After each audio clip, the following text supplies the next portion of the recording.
On September 3rd, the CFTC dropped a big announcement on their website. Polymarket CEO Shane Copeland even confirmed the news. Mainstream media jumped on the story. After 3 years, Polymarket, the king of prediction markets, finally got the green light to return to the US market. You can bet a ton of money is about to flood into Polymarket. At the very least, I know a few of my friends that are already digging into research for it. If you too are looking to get into the action and grab a piece of the pie, this video is for you. In this video, I'm breaking down Polymarket's 2 core money-making strategies, and we will get into it later in the video. By the end, you will have a powerful new tool to turn your insights and judgment into cash. If you like this kind of deep dive, hardcore, concrete content about making profits, hit that subscribe button and click on the bell.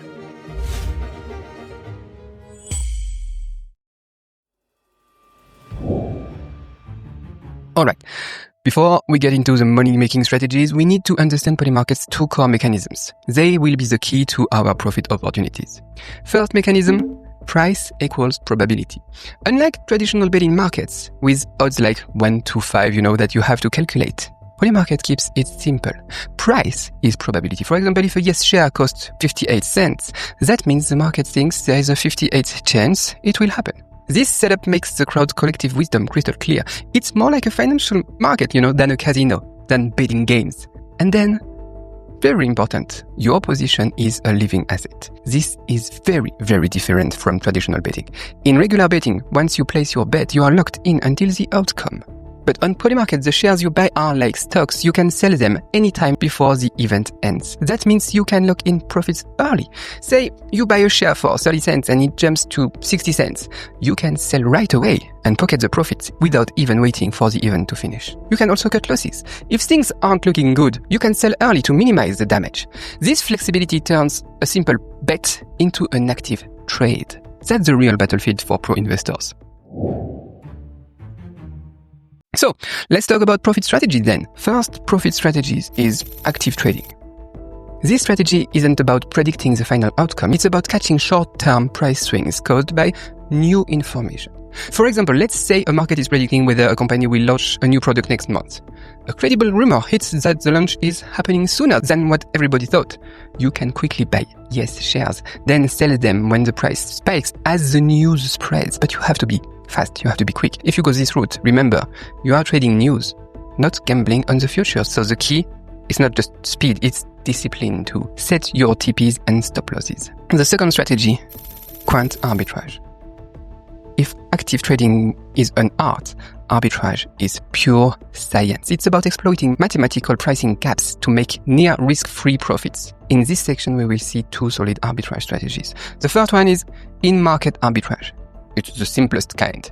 In theory, the prices of yes and no shares in a single market should add up to exactly $1. Here is what that means in practice. Let's say yes is trading at 60 cents and no is trading at 35 cents.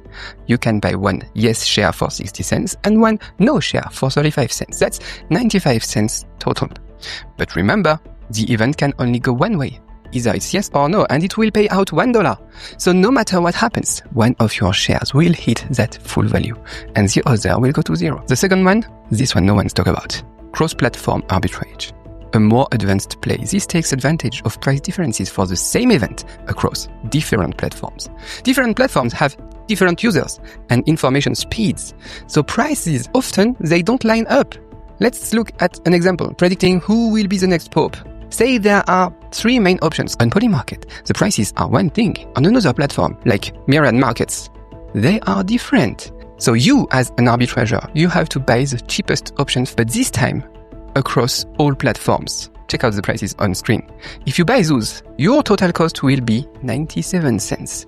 And you know the drill. Since one of these options has to happen, you will get a $1 settlement. That means you lock in a $1 return for just 97 cents. This one too sounds like free money, right? That's the magic of arbitrage. But research shows automated bot programs have already made around 40 million using this strategy. And I get it.